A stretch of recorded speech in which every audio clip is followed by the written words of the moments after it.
महाराष्ट्राच्या राजकारणात कधी काय घडेल याचा काहीच नेम राहिलेला नाही। धाराशिवमध्ये गेल्या 24 तासात नगरसेवकांच्या पक्षप्रवेशावरून असाच एक थरारक पॉलिटिकल ड्रामा पाहायला मिळाला। मुंबईला निघालेले नगरसेवक वाटेतून माघारी फिरले आणि रातोरात ठाण्यात जाऊन शिवसेनेत दाखल झाले। नक्की काय घडलं धाराशिवमध्ये पाहूयात। नमस्कार, मी प्राची, प्रहार न्यूज लाईन मध्ये आपलं स्वागत करते। धाराशिव शहरात सध्या नगरसेवकांची आणि कार्यकर्त्यांची जुळवाजुळव करण्यासाठी सर्वच राजकीय पक्षांनी कंबर कसलेली आहे। महायुतीमधील घटक पक्ष असलेले भाजप आणि एकनाथ शिंदे यांची शिवसेना हे दोघेही स्थानिक पातळीवर ताकद वाढवण्यासाठी प्रयत्न करत आहेत।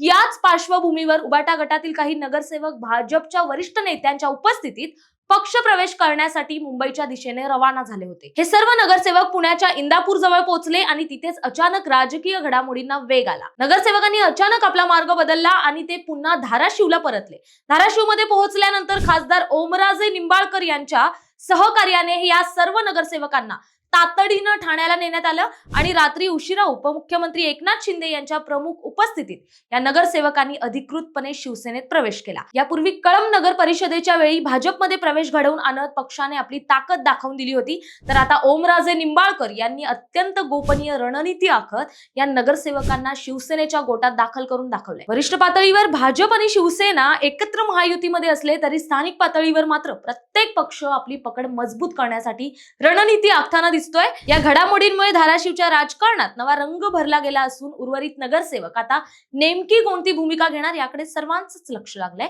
धाराशिव मधील या नव्या राजकीय समीकरणावर तुमचं काय मत आहे? कमेंट्स करून नक्की कळवा। हा व्हिडिओ शेअर करा आणि अशाच महत्त्वाच्या राजकीय घडामोडींसाठी प्रहार न्यूज लाईन फॉलो करा। धन्यवाद।